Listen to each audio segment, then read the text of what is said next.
नमस्कार। प्रसंगवश में आप सभी का स्वागत है। शुरुआत करते हैं प्रसंगवश की आज की प्रमुख चर्चाएं की। तो सबसे पहले चलेंगे हम महाराष्ट्र, जहां बहुप्रतीक्षित विधायकों की अयोग्यता वाले मामले ने आज अपना फाइनल डिसीजन दे दिया।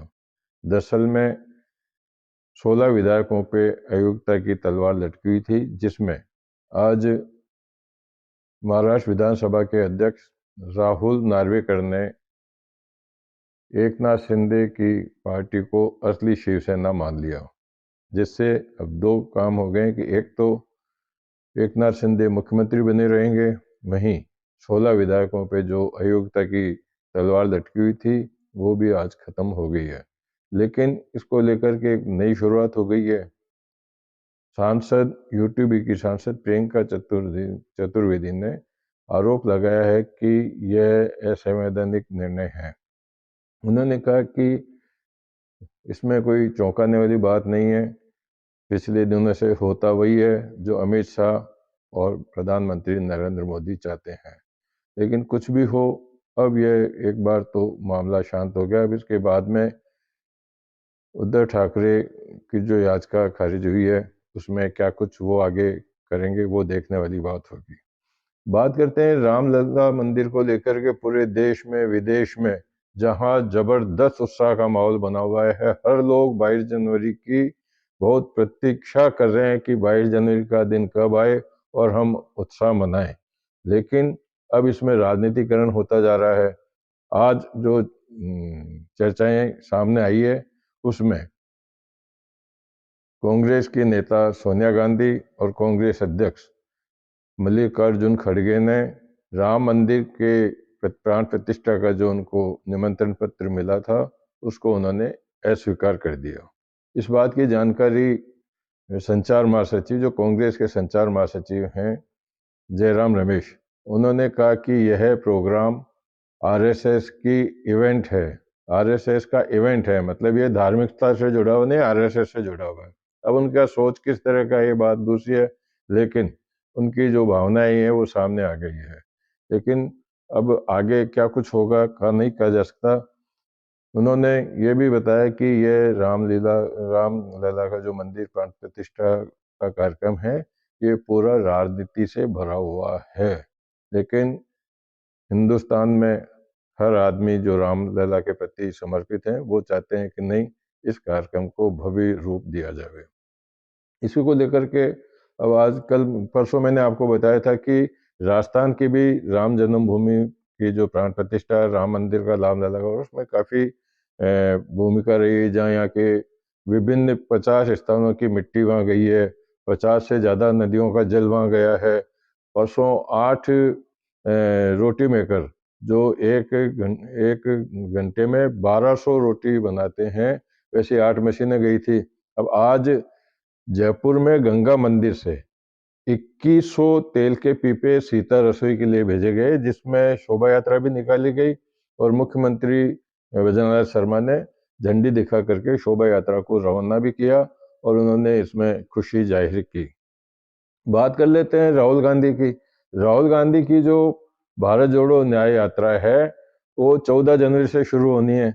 लेकिन अब इसको क्या कहा जाए कि मणिपुर में, जहाँ से मणिपुर से जो 14 जनवरी को उनकी यात्रा का कार्यक्रम शुरू होने वाला है, वहाँ उसको परमिशन नहीं मिलेगी, ऐसी बात सामने आ गई है। अब इसको लेकर के क्या कुछ रहेगा, कहाँ से होगा नहीं होगा, स्वीकृति मिलेगी नहीं मिलेगी, ये आने वाले समय की बातें हैं। लेकिन इसमें अब ये मामला किस करवट बदलेगा, कुछ नहीं कर सकता।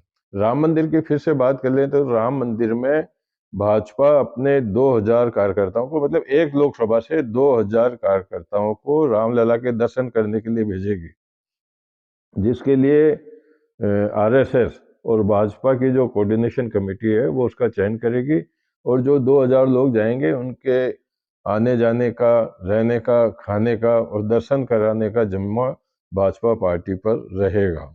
तो ये रामलला को लेकर के सारी बातें हुई।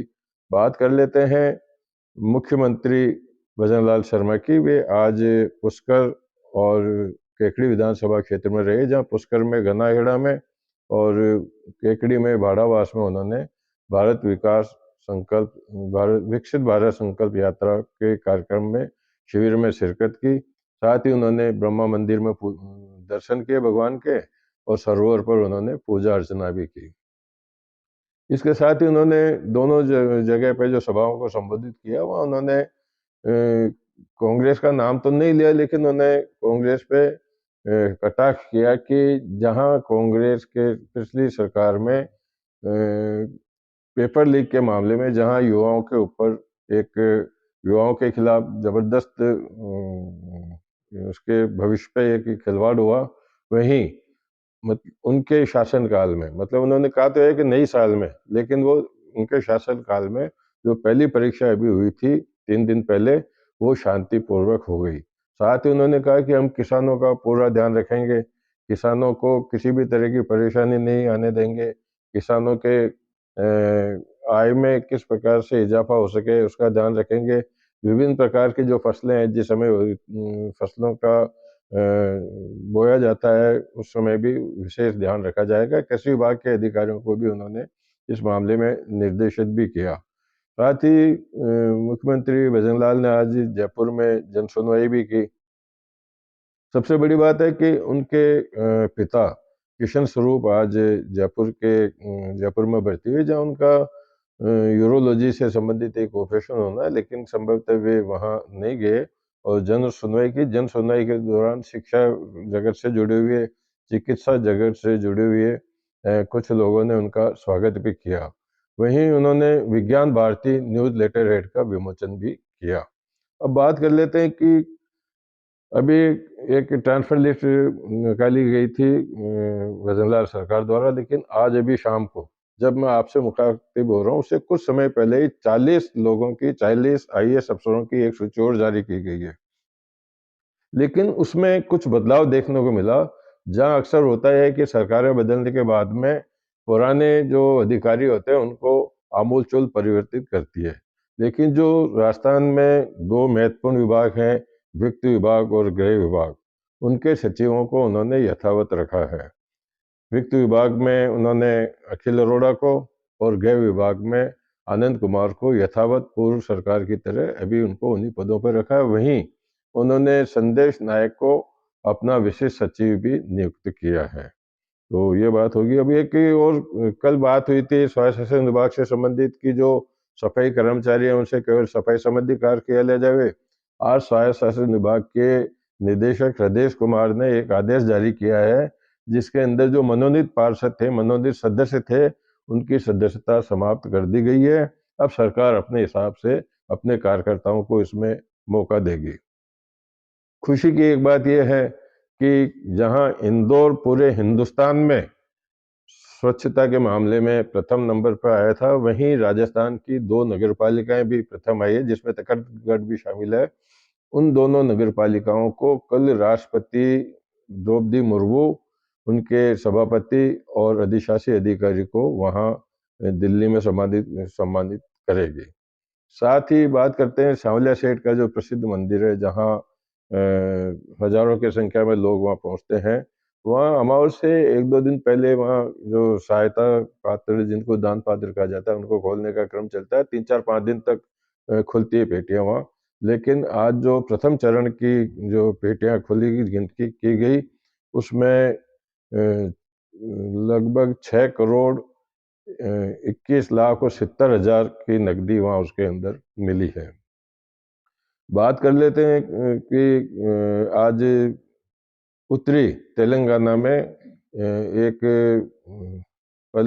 नामपल्ली स्टेशन है, रेलवे स्टेशन। वहाँ पर एक यात्री ट्रेन यात्री ट्रेन जो है वो चार मीनार एक्सप्रेस है, जो प्लेटफार्म से टकरा गई। टकराने से 5 लोग घायल हो गए।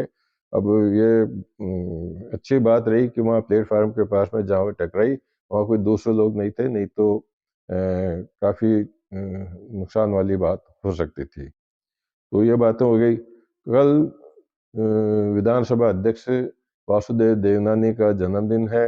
बताया जाता है कि वे सामाजिक सरोकार के तहत अपना जन्मदिन सामान्य रूप से मनाई गई। लेकिन अक्सर होता है कि कहते यही हैं, लेकिन जो उनके अनुयायी होते हैं, जो उनके फॉलोअर्स होते हैं, वो उस खुशी के मौके को अपने हिसाब से मनाना चाहते हैं। किस तरह से क्या मनाएंगे वो कल देखी जाएगी। अब कांग्रेस ने भाजपा की जो भजनलाल की सरकार है राजस्थान की, उसको प्रदेश कांग्रेस अध्यक्ष ने पर्ची सरकार बताया, भजनलाल सरकार नहीं बताया। उन्होंने कहा पर्ची सरकार है। उन्होंने खुलासा भी किया कि पर्ची सरकार क्यों है, कि जो पर्यवेक्षक वहां से लिफाफा लेकर के आता है, उनको ये पता नहीं कि किसका नाम खुलेगा। विधायक बैठे हैं, उनको मालूम नहीं, उनको तो कहते हैं आप खाना खाओ, साइन करो और पर्ची खुलेगी, उसको आपको मुख्यमंत्री मानना है। तो यही हुआ, पर्ची से सरकार बनी तो पर्ची सरकार हो गई। तो ये सारी बातें हैं। इन सभी बातों को लेकर के आज के प्रसंग को यहीं विराम देते हैं। कल फिर नई चर्चाओं के साथ में आपके सामने हाजिर होऊंगा। तब तक के लिए नमस्कार।